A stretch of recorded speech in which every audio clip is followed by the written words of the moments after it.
नहमदुहु व नुसल्ली व नुसल्लिमु अला रसूलिहिल करीम अम्मा बाद फ़अऊज़ु बिल्लाहि मिनश शैतानिर रजीम बिस्मिल्लाहिर रहमानिर रहीम। हर तरह जी वाखाण उन रहमान रहीम रब जल्ल जलालहु जे लाइ जेको इबादत जो अकेलो हक़दार आहे ऐं लखें करोड़ें दुरूद सलाम अल्लाह तबारक व तआला जे आख़िरी नबी ऐं समूरनि नबीअनि ऐं रसूलनि जे सरदार हज़रत मुहम्मद सल्लल्लाहु अलैहि वसल्लम जन जी ज़ात अक़दस ते ऐं संदन आल ऐं असहाब सगोरनि ते सिंध टीवी जे प्रोग्राम रोशनी जी वाट जे समूरनि सामईन और नाज़रीन जी ख़िदमत में अस्सलामु अलैकुम वरहमतुल्लाहि तआला व बरकातुहू। आऊं जो मेज़बान अबुल हसन अब्दुल ख़ालिक़ क़ादिरी। नाज़रीन, अॼु रमज़ान मुबारक जी ॿी सहरी आहे। सभ खां पहिरीं त तव्हांखे ॿी सहरी मुबारक हुजे ऐं अॼु हिन बहितरीन रहमतुनि बरकतुनि भरे लम्हात जी हिन सहरी नशरियात में सभिनी खे भलीकार चऊं था। ऐं अॼु असां जेको टॉपिक चूज़ कयो आहे सो आहे फ़ज़ाइल रमज़ानुल मुबारक।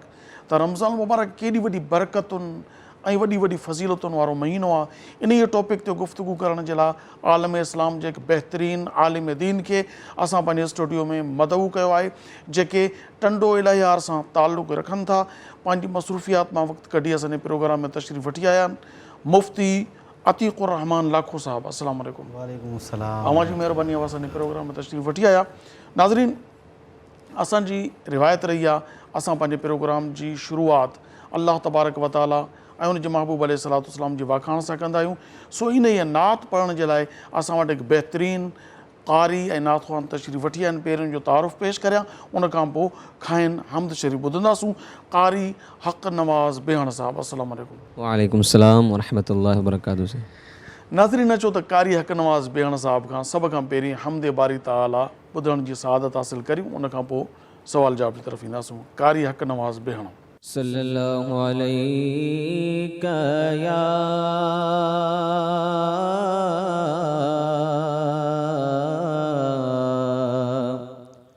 या रसूल अल्लाह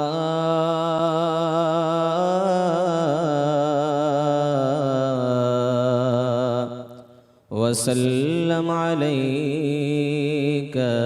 या हबीब अल्लाह।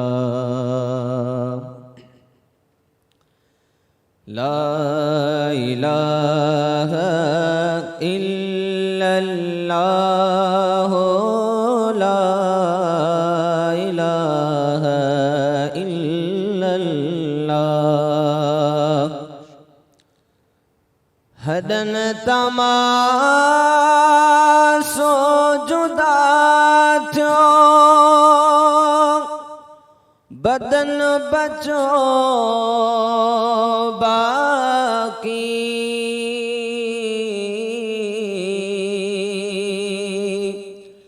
हदन तमासो जुदा थियो बदन बचो बाकी। ही रूह में अरहो ला इलाहा इल्लल्लाह ला इलाहा इल्लल्लाह।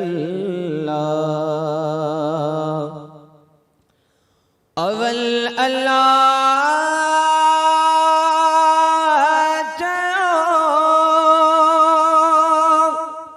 मुहम्मदुर रसूलुल्लाह।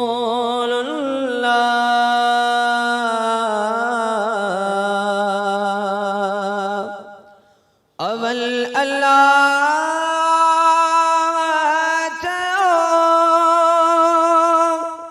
मुहम्मदुर रसूलुल्लाह।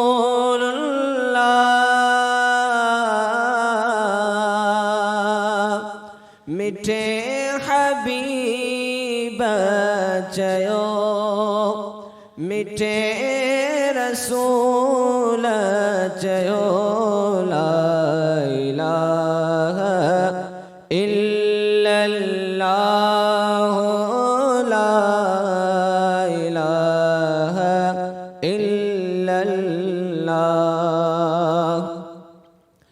जाए जमकान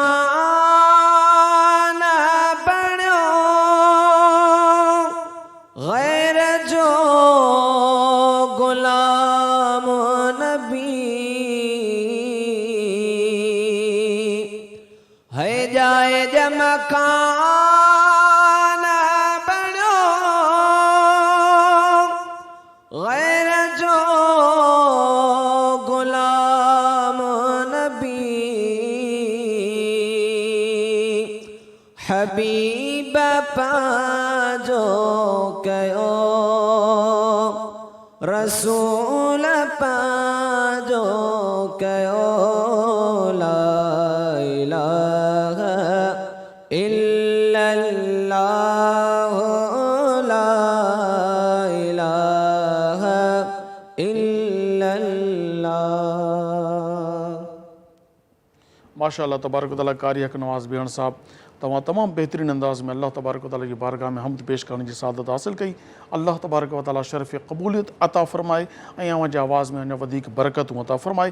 नाज़रीन अचो त मुफ़्ती साहब सां अॼोके टॉपिक ते गुफ़्तगू जो आगाज़ करियूं। मुफ़्ती साहब, रमज़ानुल मुबारक जा फ़ज़ाइल असांजो टॉपिक आहे, त क़ुरान ऐं हदीस जी रोशनी में रमज़ानुल मुबारक जा फ़ज़ाइल बयानु फ़रमायो। औज़ु बिल्लाहि मिनश्शैतानिर रजीम बिस्मिल्लाहिर रहमानिर रहीम अल्लाहुम्मा सल्लि अला सय्यदिना व मौलाना मुहम्मदिन व अला आलिहि व अस्हाबिहि व अहलि बैतिहि व बारिक वसल्लिम अलैहि। तमाम तारीफ़ूं, तौसीफ़ूं, मिदहतूं, सनाऊं अल्लाह रब्बुल आलमीन जे लाइ, जंहिं हिकु मरतबा ॿीहर असांखे पंहिंजी ज़िंदगी में रमज़ान मुबारक अता फ़रमायो ऐं सलातु सलाम ऐं करोड़े दुरूद नबी आख़िरुज़्ज़मा हज़रत मुहम्मद मुस्तफ़ा सल्लल्लाहु अलैहि व आलिहि वसल्लम ते, जिन असांखे हिन प्यारे महीने रमज़ान मुबारक जे मुतअल्लिक़ पंहिंजी अहादीस जे ज़रिए इरशादात फ़रमाया। रमज़ान मुबारक हिकु वॾो अहमियत जो हामिल महीनो आहे, वॾो बरकतुनि वारो महीनो आहे, सब्र जो महीनो आहे, ईसार जो महीनो आहे। इन जी वॾी फ़ज़ीलत अहादीस जे ज़रिए बि असांखे मालूम थिए थी। इन खां अलावा क़ुरान पाक में बि हिन महीने जे मुतअल्लिक़ अल्लाह तबारक व तआला इरशाद फ़रमायो आहे ऐं हिन महीने जी इहा ख़ासियत आहे त हिन महीने जो ज़िक्र सराहतन क़ुरान मजीद में सुभान अल्लाह, यानी 12 महीननि मां ॿिए कंहिं महीने जो नालो न आहे क़ुरान पाक में। नालो न आहे, सराहतन जे तरीक़े सां इशारा आहिनि। हा, इशारा नालो सराहतन माना वाज़े नाले सां इहो हिकिड़ो महीनो आहे जंहिंजो नालो क़ुरान में आयो। जीअं अल्लाह तबारक व तआला जो इरशाद आहे, औज़ु बिल्लाहि मिनश्शैतानिर रजीम बिस्मिल्लाहिर रहमानिर रहीम शहरु रमज़ान अल्लज़ी उनज़िल फ़ीहिल क़ुरान। सुभान अल्लाह। त रमज़ान मुबारक उहो महीनो आहे जंहिंमें अल्लाह तबारक व तआला जो क़ुरान लारैब किताब नाज़िल थियो। वाह वाह। इहा सभ खां वॾी अज़मत आहे जो इनक़िलाबी किताब जंहिंमें हर शइ मौजूदु आहे इंसानी ज़िंदगी गुज़ारण जे लाइ, उहो किताब, उहो क़ुरान अल्लाह तबारक व तआला हिन माह मुक़द्दस में नाज़िल फ़रमायो। वाह साईं वाह, सुभान अल्लाह। ऐं ॿियो जेको ज़िक्र क़ुरान मजीद में आहे रोज़नि जी फ़र्ज़ियत जे हवाले सां, त कुतिबा अलैकुमुस सियामु कमा कुतिबा अलल लज़ीना मिन क़ब्लिकुम लअल्लकुम तत्तक़ून। तव्हांजे मथां रोज़ा फ़र्ज़ करार ॾिना विया आहिनि जहिड़ी तरीक़े सां पहिरीं उम्मतनि ते फ़र्ज़ करार ॾिना विया हुआ, ताकी तव्हां तक़वा इख़्तियार कयो। वाह वाह। ऐं हिन आयत में जेको रोज़े जो मक़सदु आहे उहो ॿुधायो वियो आहे त रोज़े जो मक़सदु तक़वा इख़्तियार करणु आहे, अल्लाह तबारक व तआला जी ख़शियत ख़ौफ़ पंहिंजे दिलि में आणणु आहे। सो इन जे करे हिन महीने खे एॾी वॾी अज़मत अता थी आहे क़ुरान जे नुज़ूल जे करे। ऐं हीउ महीनो गोया के असां मुस्लमाननि जी तरबियत जो महीनो आहे, सुभान अल्लाह, जंहिंमें इंसानु तक़वा इख़्तियार कंदो आहे, अल्लाह जो ख़ौफ़ उन जे दिलि में ईंदो आहे। त इन खां अलावा अहादीस बेशुमार आहिनि जिन में रमज़ान मुबारक जी फ़ज़ीलत जे मुतालिक़ आयो आहे। हिकिड़ी हदीस आहे त इदा जाअ रमज़ानु फुतिहत अबवाबुल जन्नह। माशाअल्लाह। त जॾहिं रमज़ान जो महीनो ईंदो आहे त सभ खां वॾी ख़ुशख़बरी मोमिनीन जे लाइ, मुस्लमान जे लाइ जो रहमत जा दरवाज़ा खुली वेंदा। वाह वाह वाह वाह। रहमत मां मुराद हिते जन्नत जा दरवाज़ा नहीं, रहमत हिते अल्लाह तबारक व तआला जी रहमत ई मुराद आहे। हा, मुतलक़ रहमत आहे। जन्नत दरवाज़ मुराद इहा ई आहे त रहमत, अल्लाह तबारक व ताला जी रहमत, अल्लाह तबारक व ताला जी रज़ा। इन खां अलावा हदीस शरीफ़ में अंदरि अचे थो त जॾहिं रमज़ान मुबारक शुरू थींदो आहे त सुलसिलत शयातीन, वाह, त शैतान जेका आहिनि जकड़जी वेंदा आहिनि, यानी कि हिकिड़ो पूरो माहौल अल्लाह तबारक व ताला जी यानी तरफ़ां रहमत जा दरवाज़ा खोलिया था वञनि, बुराई ख़तम करण जे लाइ शयातीन खे जकड़ियो थो जकड़ियो थो वञे। वञे। हाणे मौक़ो ॾिनो वियो आहे इंसान खे त तूं छा थो क़बूल करीं, तूं कहिड़े तरफ़ थो वञी पियो। पूरो माहौल मुयसरु आहे। ऐं उन जे बावजूदि जेकॾहिं दीन जी तरफ़ मुस्लमान नथो वञे त पोइ उहो बदबख़्त चवराईंदो, छो त पंहिंजी सभु कुझु बदनसीबी बदनसीबी जो रहमत जा दरवाज़ा बि दरवाज़ा खुलियल खुलियल आहिनि, आहिनि। शयातीन खे बि जकड़ियो वियो आहे। हाणे तूं नेचुरल यानी फितरती तौर ते तूं बुराई जी तरफ़ माइल आहे, न त अल्लाह ताला तुंहिंजे लाइ माहौल त तमामु सुहिणे अंदाज़ में पेश कयो आहे। इन खां अलावा ॿियूं खोड़ सारियूं अहादीस आहिनि त जिन में रमज़ान मुबारक जी फज़ीलत जो अचे थो। हिकिड़ी वॾी हदीस आहे, उन में अचे थो त उन में रमज़ान मुबारक खे 3 हिसनि में तक़सीम कयो आहे। त पहिरियों जेको हिसो आहे रहमतुन, हा पहिरियों ॾहाको जंहिंखे चवंदा आहियूं पाण, त 10 जेके ॾिहाड़ा हूंदा आहिनि शुरू आहे उहो रहमत जा आहिनि। ऐं जेको ॿियो ॾहाको हूंदो आहे, 10 ॾींहं हूंदा आहिनि, अशरोब चवंदा आहिनि, त उहो जेको आहे उहो अवसतु हा मग़फ़िरतुन, त जेको दरमियानो ॾहाको हूंदो आहे उहो मग़फ़िरत जो हूंदो आहे। ऐं टियों जेको आख़िरी ॾहाको हूंदो आहे इत्क़ु मिनन नार, जहन्नुम जी बाह खां आज़ादी जो। त इन हदीस में ॾिसो त अल्लाह तबारक व ताला जी रहमत बि हासिलु थिए पई, मग़फ़िरत बि हासिलु थिए पई, ऐं जहन्नुम खां आज़ादी बि हासिलु थिए पई। त इन खां वधीक हिकिड़े मुस्लमान जे लाइ ॿियो छा थो थी सघे।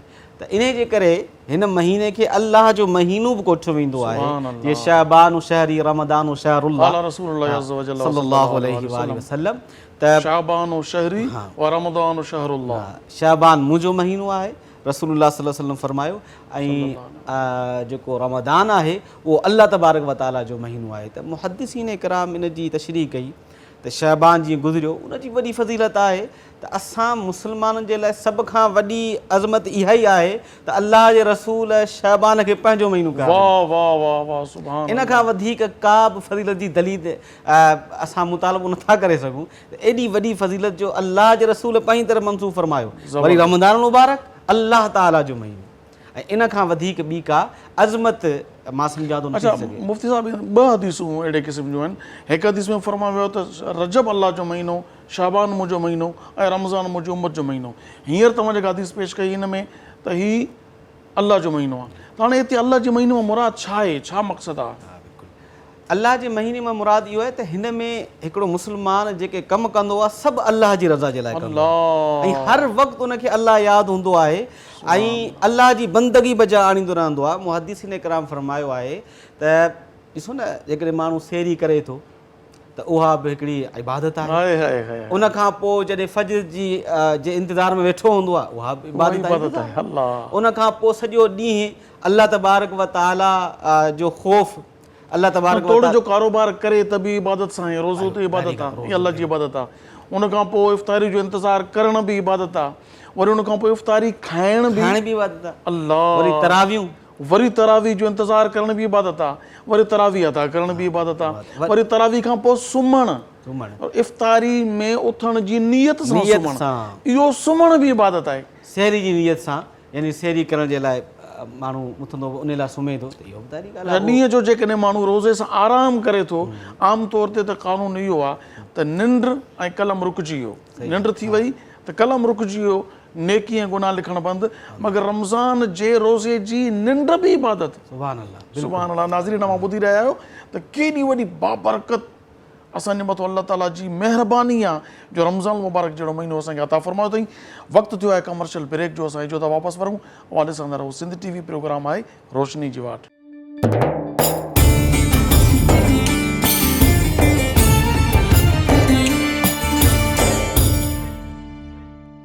भलीकार नाज़रीन, नवां ॾिसी रहिया आहियो सिंध TV प्रोग्राम आहे रोशनी जी वाट। आहे 2 रमज़ान मुबारक जी सहरी जो शानदार प्रोग्राम मां ॾिसी रहिया आहियो।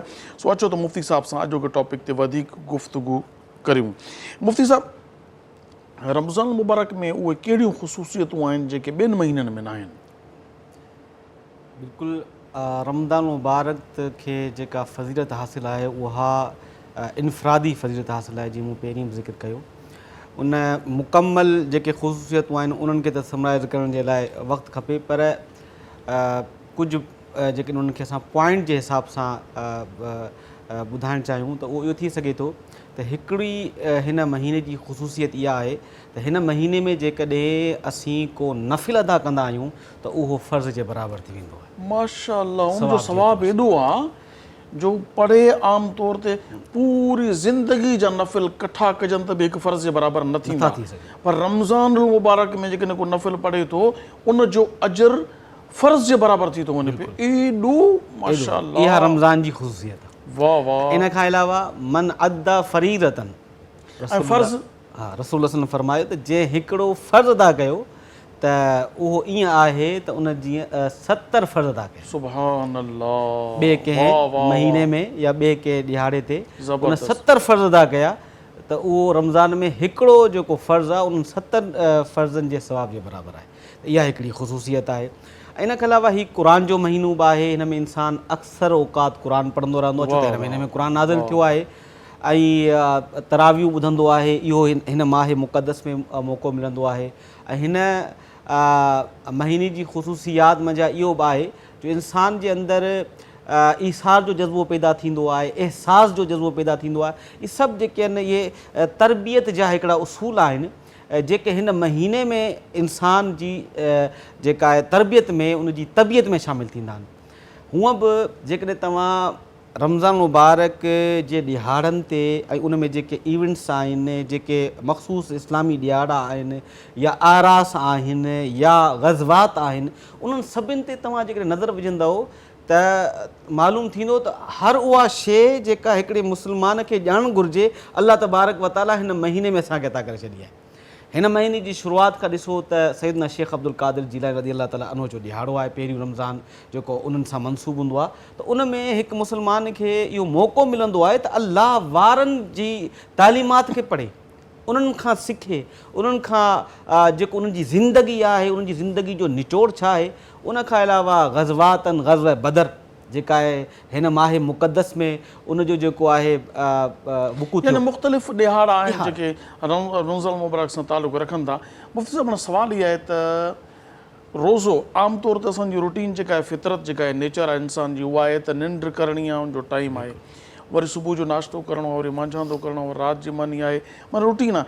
रमज़ान मुबारक में रूटीन में कुझु तब्दीली अची वञे बिल्कुलु, त पोइ रमज़ान मुबारक जो फितरत सां ताल्लुक़ु छा आहे, इंसानी फितरत सां? माशाअल्लाह बहितरीनु।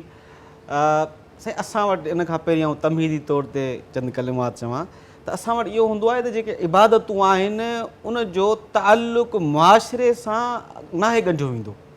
हालांकि इस्लाम दीन फितरत आहे, उनजो हर जेको उन में वाजिबात आहिनि, फ़राइज़ आहिनि, उनजो ताल्लुक़ु मुआशिरे सां बि आहे, फितरत सां बि आहे। अहिड़ी का बि इस्लाम में शइ न आहे जेका कंहिं मुस्लमान ते उहा लाज़िम कई वञे उन फितरत सां ताल्लुक़ु न हुजे। वाह वाह, इहो दावो आहे, फितरत खां हटी करे का बि ॻाल्हि इस्लाम में न आहे। वाह, ला युकल्लिफुल्लाहु नफ़्सन इल्ला वुसअहा, उनजी वुसअ जे मुताबिक़।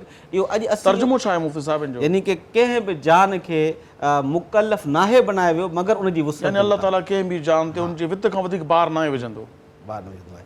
त इन मां मालूम थियो त जेको इस्लाम आहे उहो दीन फितरत आहे ऐं असीं अॼु हिते इहो दावो करे सघूं था।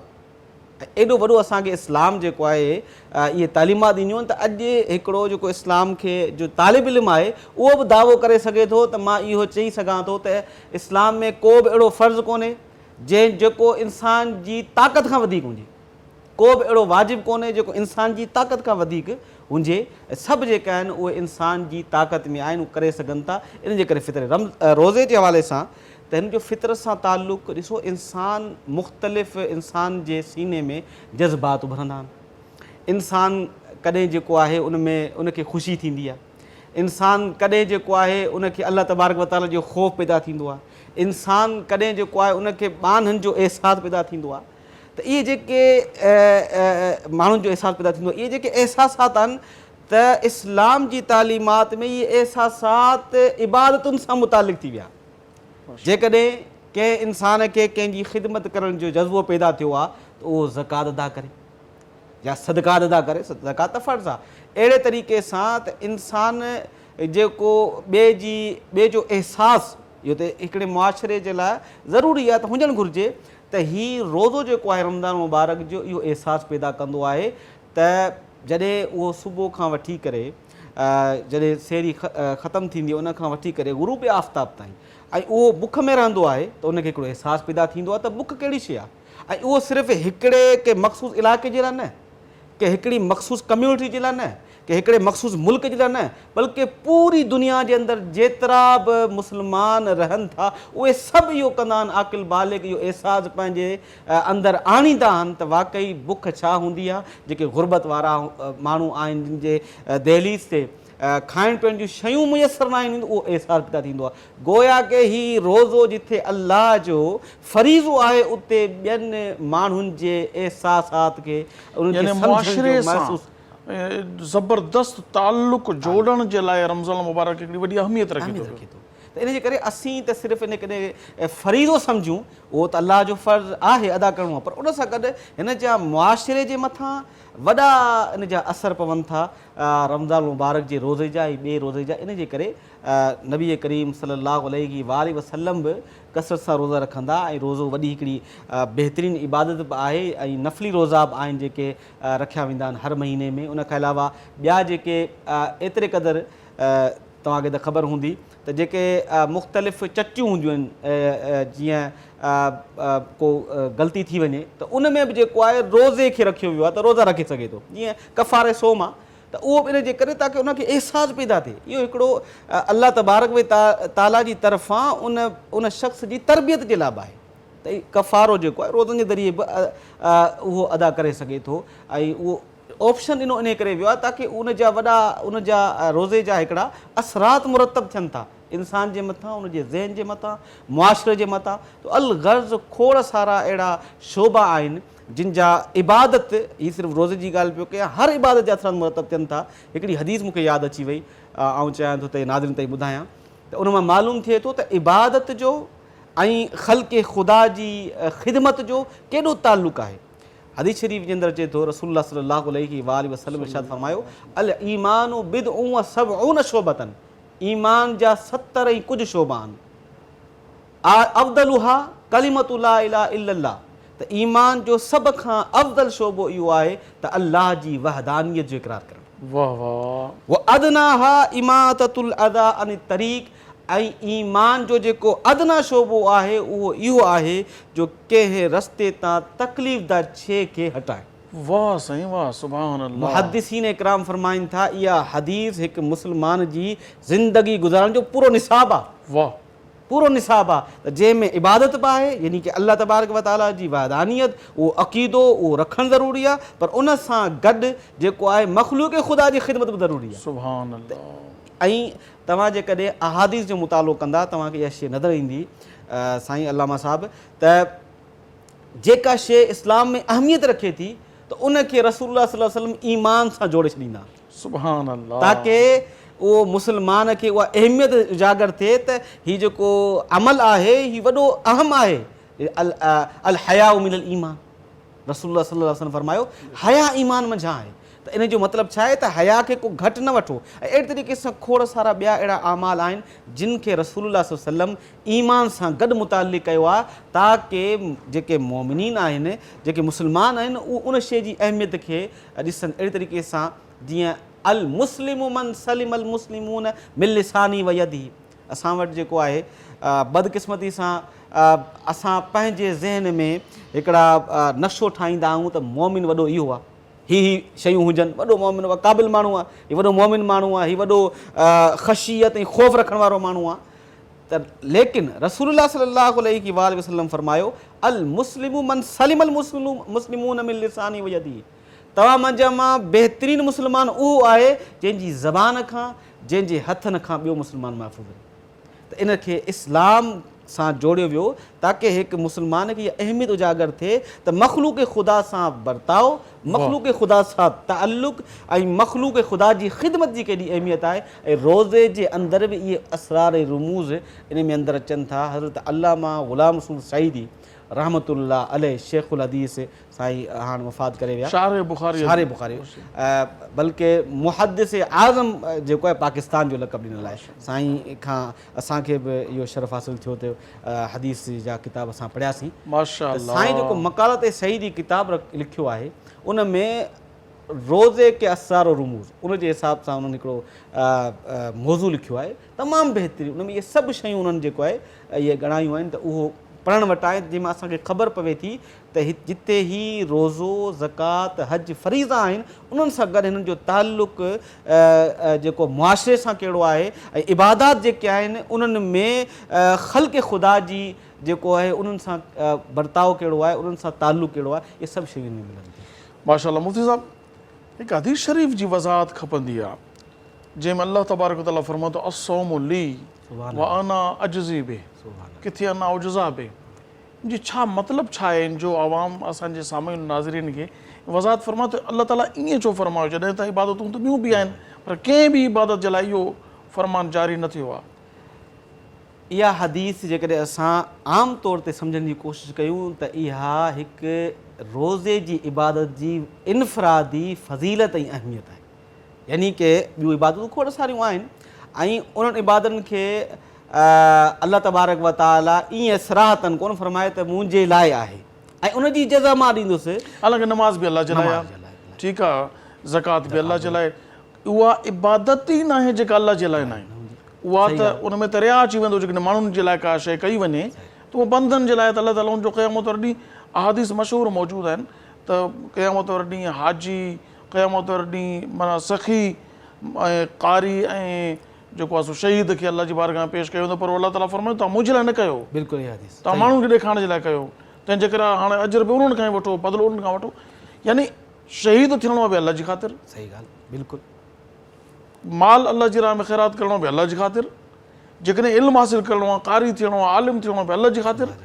यानी जॾहिं हर इबादत अल्लाह जे लाइ त पोइ अल्लाह ताला ख़ुसूसियत सां रोज़े जे लाइ छो फ़रमायो उनजी इहो मुंहिंजे लाइ हिकिड़ी वजह इहा जो ॿियूं जेकी इबादतूं उन्हनि जो ज़ाहिरी पहलू हूंदो आहे, जेकॾहिं को नफ़िल पढ़े थो। अच्छा, पहिरीं इन हदीस जी माना ॿुधायो सामाईन खे, उन खां पोइ इन जी वज़ाहत। असौमु ली व अना अजज़ी बिही, त रोज़ो मुंहिंजे लाइ आहे ऐं इन जी जज़ा आऊं पाण ॾींदुसि। इहा हदीस ॾिसो न, इन अल्फाज़ ई हिकु वॾा अहमियत जा आहिनि। अल्लाह तबारक व ताला फ़रमाए थो त उन जी जज़ा आऊं पाण ॾींदुसि। इहा हिकु मोमिन जे लाइ इनखे हिकु इहो आहे त इन जी जज़ा मां पाण आहियां, मां पाण इहो बि हिकिड़ी तशरीह थी थी, बिल्कुलु। ऐं हिकिड़ो त आऊं जज़ा आऊं पाण ॾींदुसि। त इन जी हिकिड़ी वजह जेका अचे थी, इहो रोज़े जे लाइ छो नबी करीम सल्लल्लाहु अलैहि वसल्लम फ़रमायो त इहा हदीस कुदसी आहे त अल्लाह तबारक व ताला त रोज़ो मुंहिंजे लाइ उन जी जज़ा आऊं पाण ॾींदुसि। इन में हिकिड़ी वजह इहा आहे जो ॿियूं इबादतूं उन्हनि जो ज़ाहिरी पहलू हूंदो आहे। ज़कात ॾिए थो त पैसा कढंदो, ज़ाहिरी ॻाल्हि आहे, कुझु माण्हू ॾींदो त कुझु माण्हू ॾिसंदा बि सही। जेकॾहिं नफ़िल पढ़े थो त कुझु ॾिसंदा, घटि में घटि घर में कुझु माण्हू त ॾिसंदा।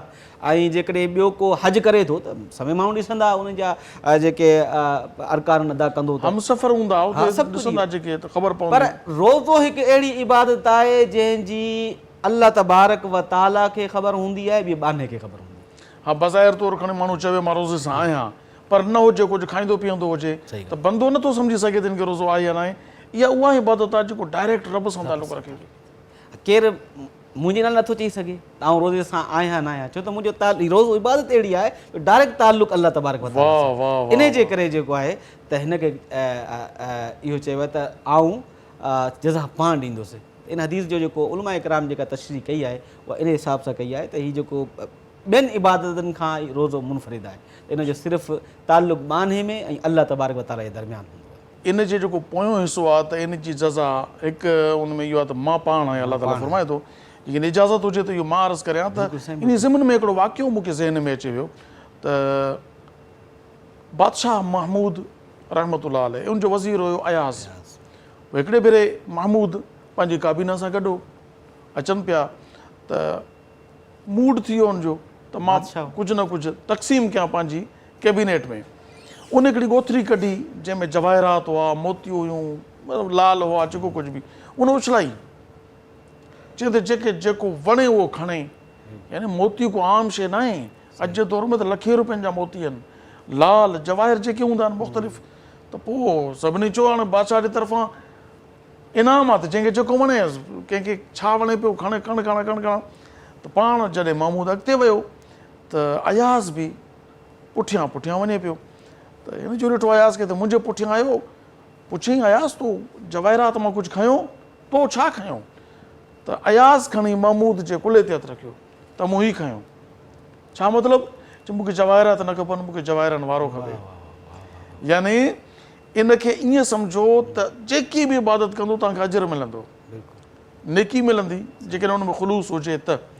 पर रोज़ो हिकु अहिड़ी इबादत आहे जंहिंसां अलाह पाण थो मिले, जंहिंखे रब मिली वञे उनखे ॿियो छा खपे। एॾी वॾी सआदत। सो नाज़रीन, वक़्तु थियो आहे कमर्शियल ब्रेक जो। असां इजो था वापसि वरूं, मां ॾिसंदा रहो सिंध टीवी। प्रोग्राम आहे रोशनी जी वाट।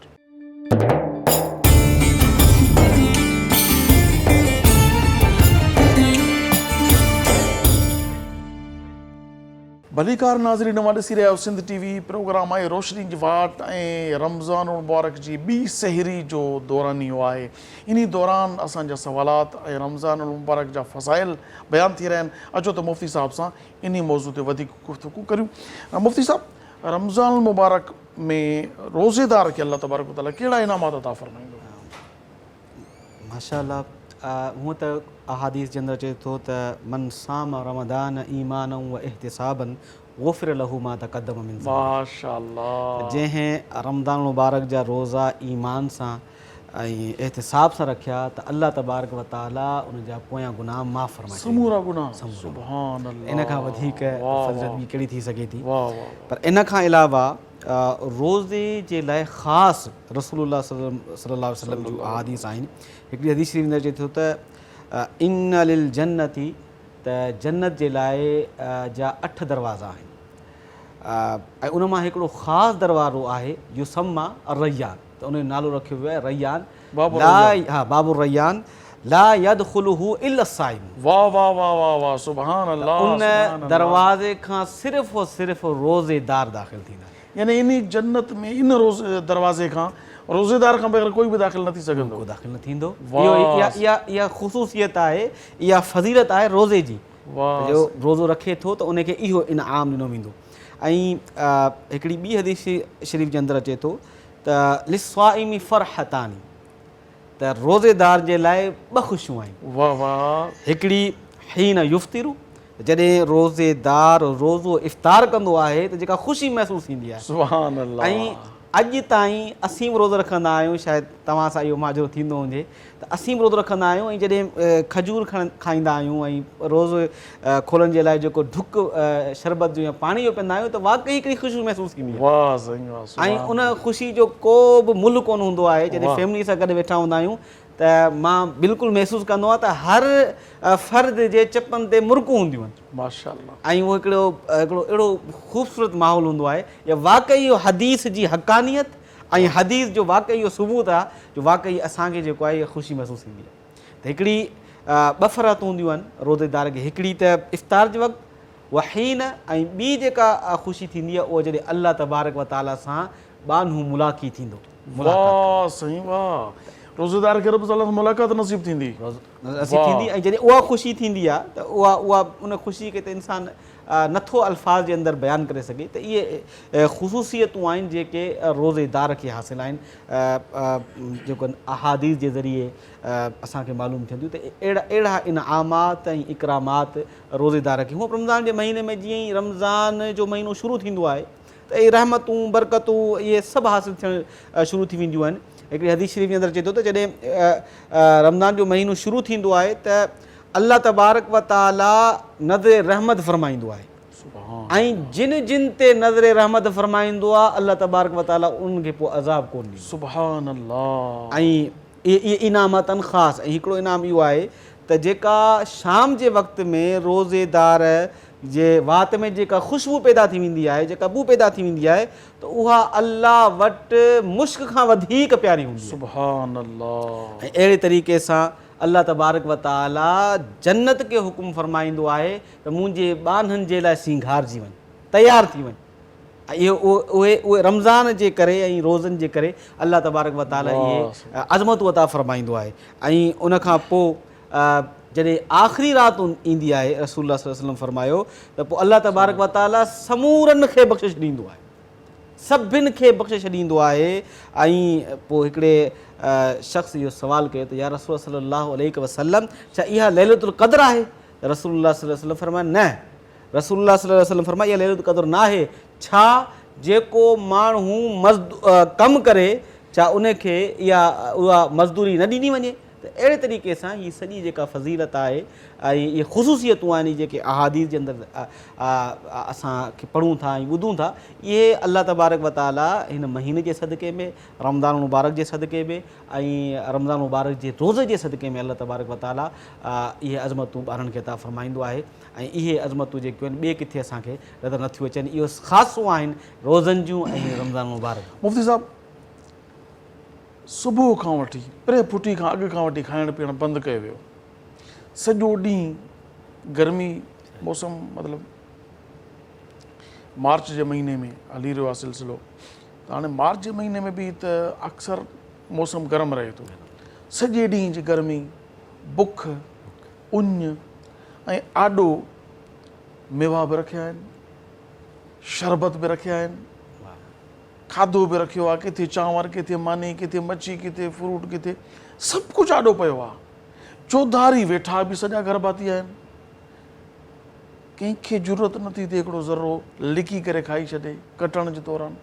इहो छा आहे? अलाह सां मुहबत आहे या अलाह जो डपु आहे या ॿी का शइ आहे? या थोरो हिन खे डिफाइन करियो त पियो बि सभु कुझु आहे, तलब बि सभु शइ जी आहे, पर हथु नथो वधे अॻिते। नंढिड़ो ॿारड़ो दस्तरख़्वान ते वेठो हुजे, तव्हां हुनखे चओ अबा तूं त खा, छा चवंदो? न न मुंहिंजो बि रोज़ो आहे। आख़िर इहा कहिड़ी शइ आहे? बिल्कुलु खाइण त परे जी ॻाल्हि आहे, माना को ज़रो खाइणु। हिकिड़ो मुस्लमान त पंहिंजे दिमाग़ में इहो ख़्यालु ई न आहे आणींदो त आउं खावां, आउं उनजी हथु वधायां। असल में इहा हिकु मुस्लमान जी तरबियत आहे ऐं इहो इस्लाम जा अक़ीदा आहिनि जो इन सां इंसानु जेको आहे केतिरे क़दुरु हर वक़्तु जेको अलाह तबारक व ताला जो उनखे ख़ौफ़ हूंदो आहे ऐं जेके हुदूद आहिनि उन्हनि खे उहो क़ाइमु रखंदो आहे। ऐं इस्लामी तालीमात चाहिनि बि इहो थियूं त हिकु बाने खे अलाह तबारक व ताला जी जेके हुदूद आहिनि उहे हर वक़्तु यादि रहणु घुरिजनि। हर मामले में, हर जॻह ते, हर हवाले सां उहो कंहिं बि मुआशिरे जे तबिके सां तालुक़ु रखंदो हुजे, पर मुस्लमान जे दिमाग़ में हर वक़्तु इहा शइ हुजणु घुरिजे। हिकिड़ी हदीस शरीफ़ आहे जंहिंमें इबादत जे बारे में ॿुधायो वियो आहे त तव्हां इबादत ईअं कयो त कअन्नक तराहू, गोया की तव्हां अल्लाह तबारक व ताला खे ॾिसी रहिया हो। व इल्लम तकुन तराहू फइन्नहु यराक, जेकॾहिं तव्हां न आहे ॾिसी रहिया त तव्हांखे अल्लाह तबारक व ताला ॾिसी रहियो आहे। सुभान त यानी कि हर अमल में असीं जेकॾहिं इबादत कंदा आहियूं त उन में इहो आहे त हर वक़्तु इहो आहे त अल्लाह तबारक व ताला असांखे ॾिसी रहियो आहे। ऐं जॾहिं हाणे तव्हां अंदाज़ो लॻायो त हिकिड़ो मुस्लमान उहो हर वक़्तु इहो उन दिमाग़ में हुजे, उनजे ज़हन में हुजे त मूंखे अल्लाह तबारक व ताला ॾिसी रहियो आहे, त पोइ उनजे जेके असरात मुआशिरे ते थींदा ऐं उनजा जेके उनजा फ़वाइद मुआशिरे जे मथां थींदा त उनखे तव्हां अंदाज़ो कोन था लॻाए सघो। त अॼु जे दौर में मां सम्झां थो त सभ खां वॾो जेको मसइलो इहो ई आहे त मुआशिरे खे बहितर कयो वञे। जेको आहे करप्शन, माण्हुनि जे हक़नि फॿाईंदा जेके, इन्हनि सभिनि खां छुटकारो हासिलु कयो वञे। इन जे लाइ वॾा सेमिनार्स थींदा आहिनि, वॾियूं कॉन्फ्रेंसूं थींदियूं आहिनि, वॾा ख़र्च थींदा आहिनि, पर असांखे जेकॾहिं मुस्लमान जेको हूंदो आहे उनखे इहो रोज़ो सभु कुझु सेखारे छॾींदो आहे, इबादत सभु सेखारे छॾींदो आहे त तोखे हर वक़्तु ईअं रहणु घुरिजे त अल्लाह तबारक व ताला तोखे ॾिसी रहियो आहे। केॾो अल्लाह ताला खे ख़ुशी थींदी हूंदी त सभु कुझु पियो अथसि, चाहे त खाई बि सघे थो पर नथो खाए त हीउ केॾो मूं सां प्यारु करे थो। मुंहिंजी ऐं बाने जी मोहबत में सचाई जी ॿी कहिड़ी दलील हुजे जो हिनखे तलब बि ठाहूकी आहे, बुख बि अथसि, उञ बि अथसि, सभु कुझु साम्हूं पियो आहे, पोइ बि नथो खाए। इहा ई बंदगी आहे, इहा ई बंदगी आहे जेके असीं सम्झणु चाहियूं त त बंदगी छा आहे त इहा ई बंदगी आहे त सभु कुझु मुयसरु हुजण जे बावजूदि अल्लाह तबारक व ताला जूं हुदूद साम्हूं हुजनि, अल्लाह तबारक व ताला जो जेका बंदगी आहे उहा इंसान खे साम्हूं हुजे त आउं अल्लाह जो माण्हू आहियां ऐं उन जे हुकमनि जे मुताबिक़ अल्लाह जे रसूल जे मुताबिक़ मूंखे ज़िंदगी गुज़ारणी आहे, त इहो ई हिकु ईमान ऐं हिकिड़े मुस्लमान कामिल मुस्लमान जी इहो हिकिड़ो ख़ाको आहे, ईअं हुजणु घुरिजे।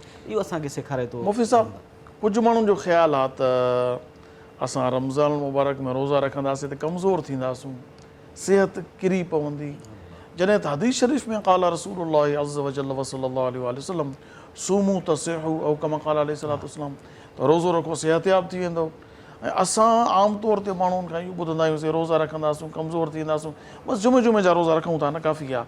त छा वाक़ई रोज़ो रखण सां माण्हू कमज़ोर थींदो आहे या सिहतयाब थींदो आहे? रोज़े जो सिहत सां छा तालुक़ु आहे? सिहत सां रोज़े जो वॾो गहरो तालुक़ु आहे। त अॼुकल्ह जे दौर जे अंदरि त बाक़ाइदे इन ते रिसर्च थी चुकी आहे, बल्कि बरतानिया अमेरिका जा वॾा वॾा जेके तरक़ी याफ़्ता ममालिक आहिनि उनमें बाक़ाइदा इन हवाले सां रिपोर्टूं उहे शाया थियूं आहिनि त रोज़े जो कहिड़ो फ़ाइदो आहे। इंसानी जिस्म खे जेको ख़ासि तौर ते मादो हूंदो आहे, उहो मादो जेको आहे उनखे बहितर रखण जे लाइ कुझु उनखे रेस्ट ॾियणु ज़रूरी आहे। इहे डॉक्टर्स अॼु जे हवाले सां चवनि था। जीअं तव्हां हदीस पढ़ी त सूमू तसिहू या तसहू, त रोज़ा रखो ऐं सिहत बणिजे, इहा रसूलुल्लाह सल्लल्लाहु अलैहि वसल्लम ज़मानत ॾिनी आहे। तव्हां जेकॾहिं पंहिंजे पाण खे ठीकु रखणु चाहियो था, तव्हां पंहिंजे पाण खे सिहतमंद रखणु चाहियो त रोज़ा रखो। असां अॼु वॾे वॾे डॉक्टरनि ॾे, वॾे वॾे माहिरनि ॾे, वॾे वॾे तबीबनि ॾे वेंदा आहियूं ऐं इंतज़ारु कंदा आहियूं छाजे करे त असांखे ज़मानत मिलंदी त असां ठीकु थींदासीं, असांजो जेको ज़िंदगी जो कारवान उहो ठीकु रहंदो ऐं हिन तकलीफ़ुनि खां निजात मिलंदी, त वॾो असां सफ़र कंदा आहियूं। अल्लाह जा रसूल असांखे पहिरीं ॿुधाए विया आहिनि त रोज़ो रखो, इहा ज़मानत मुंहिंजी तरफ़ां आहे त तव्हां ठीकु रहंदा। इन खां वधीक इंसान जे लाइ ॿी कहिड़ी ज़मानत थी सघे थी? रोज़े जा जेके आहिनि इंसानी जिस्म जे मथां, बल्कि खाइण जे जेकॾहिं मुसलसल खाए थो माण्हू, त अॼु डॉक्टर जे हिसाब सां बल्कि खाइण जे हवाले सां बि हिकिड़ो पूरो प्रोटोकॉल आहे त कहिड़े टाइम खाइण जे कीअं कजे, त उहो जेके तव्हां पढ़ंदा त उहो सॼो प्रोटोकॉल मैच कंदो हुज़ूर जी सुनत सां, त कहिड़े तरीक़े सां। इहे सभु शयूं इंसान जी अक़ल खां मावरा आहिनि। इहो असां जीअं ईमान बिल ग़ैब आणींदा आहियूं त अल्लाह ते, अल्लाह जे रसूल ते असांजो ईमान आहे, त वाक़ई असांजो इहे जेके रसूल जे जेके फ़रामीन आहाद उन्हनि ते ईमान आहे ऐं अॼु वाक़ई असीं उहे शयूं ॾिसी रहिया आहियूं। त उन ईमान जी बिना ते उहे शयूं जेके अॼु माण्हू दरियाफ़्त करे रहिया आहिनि ऐं उहे बाक़ाइदे पोइ उन्हनि जे मथां वॾा वॾा जेके सेमिनार कराईंदा आहिनि त असां हीअ शइ दरियाफ़्त कई, पोइ जेकॾहिं असां इस्लामी तालीमात में पढ़ूं त उहो पहिरीं रसूलुल्लाह सल्लम बयानु करे चुका आहियूं। सुभान अल्लाह, सुभान अल्लाह। नाज़रीन, अॼो के प्रोग्राम जो वक़्तु पंहिंजी पुॼाणी खे पहुतो। असांजो प्रोग्राम अव्हांखे कीअं लॻो? अॼो के प्रोग्राम बाबति पंहिंजा राय ज़रूरु ॾियो। पंहिंजा राय किथे ॾींदो? तव्हां यूट्यूब ते असांजो चैनल सब्सक्राइब करियो, सिंध TV HD इस्लामिक लिखो, यूट्यूब ते असांजो चैनल अव्हांजे आॾो अची वेंदो, उनखे सब्सक्राइब करियो ऐं बेल आइकन जे बटन खे दॿायो त जेका बि नई वीडियो अपलोड थींदी अव्हां वटि पहुची वेंदी। ऐं उनजे कमेंट बॉक्स में ज़रूरु लिखिजो अॼोको प्रोग्राम अव्हांखे कीअं लॻो, या अव्हां को सुवालु अहिड़ो जो को तव्हांजे ज़हन में अटकाव आहे, रुकावट आहे, को चाहियो था पिया त असांखे हिन शइ जो जवाबु घुरिजे, तव्हां कमेंट बॉक्स में लिखो। तव्हांजो सुवालु तव्हांजे नाले शहर सां इनशाला असां पंहिंजे प्रोग्राम में शामिलु कंदासूं। ऐं जेकॾहिं तव्हां यूट्यूब यूज़ नथा करियो, फेसबुक ते असांजो पेज आहे सिंध TV HD ऑफिशियल, इनखे तव्हां लाइक करियो, फॉलो करियो। इंशाअल्लाह तबारक व तआला हिते बि तव्हांखे असांजा प्रोग्राम मिलंदा। सो तव्हां सभिनी जी महिरबानी जेके पंहिंजो क़ीमती वक़्तु कढी, छो त तव्हां सेरी जे दौरान प्रोग्राम बि ॾिसो था, सेरी बि करियो था, सुठी ॻाल्हि आहे न। जॾहिं हथ कमु करे रहिया हुजनि त कन त ॿुधनि था, त समाज बि करे सघो था। पर जेकॾहिं को कमु नथो करे फ़ारिग़ वेठो आहे त हीअ बि इबादत आहे। अल्लाह ताला जो फ़रमान ॿुधणु, हुनजे रसूल सल्लल्लाहु अलैहि वसल्लम जो अहादीस ॿुधणु, इहो बि अजर आहे। त रमज़ान मुबारक में कोशिशि करियो असांजो जेको सेरी जे टाइम ते प्रोग्राम अव्हांजे ॾाढो अचे थो, इनखे ॿुधो ॾिसो। थी सघे थो खोड़ सारियूं अहिड़ियूं आहिनि ॻाल्हियूं जेके तव्हांखे ख़बर न हूंदियूं ऐं उलमा इकराम जे ज़रिए सां तव्हां ते पहुचंदियूं ऐं तव्हांखे उनजो फ़ाइदो थींदो। ऐं इंशाअल्लाह तबारक व तआला सुभाणे साॻिए वक़्त ते वरी तव्हां सां नज़रुनि जी मुलाक़ात थींदी। तेसीं ताईं तव्हांखां इजाज़त वठां। उन खां अॻु में मुफ़्ती अतीक़ुर रहमान लाखो साहब जेके टंडो अॾायर खां तशरीफ़ वठी आया, मां उनजो थोराइतो आहियां। अवां पंहिंजे क़ीमती वक़्त मां कुझु घड़ियूं कढी असांजे प्रोग्राम में तशरीफ़ वठी आया। अवां जी महिरबानी अल्लाह पाक पंहिंजी बारगाह में क़बूल फरमाए। ऐं मोहतरम कारी हक़ नवाज़ मेहण साहब, अवां जी महिरबानी, अवां असांजे प्रोग्राम में तशरीफ़ वठी आया। नाज़रीन, सुभाणे वरी तव्हां सां नज़रुनि जी मुलाक़ात थींदी। तेसीं ताईं पंहिंजे मेज़बान अबुल हसन अब्दुल ख़ालिक़ क़ादरी खे इजाज़त ॾींदा। अल्लाह वाही, अस्सलामु अलैकुम वरहमतुल्लाहि तआला। सल्लल्लाहु अलैका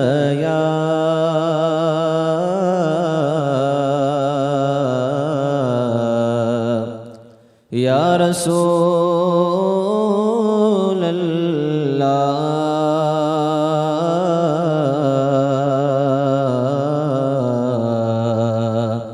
वसल्लम अलैका या हबीब अल्लाह। महबूब मुहम्मद जे मोरे गणतामा सदके, महबूब मुहम्मद जे मोरे गणतामा सदके, अम्मा आशा सिद्दीक़ा जे सोई गणतामा सदके। अची अर्ज़ कयो अमड़े साईं सोई मुइनाइया, अची अर्ज़ कयो अमड़े साईं सोई मुइनाइया, सनी सुईअ जे लए कमरो रोशन रोशन करण तामा सदके, अम्मा आशा सिद्दीक़ा जे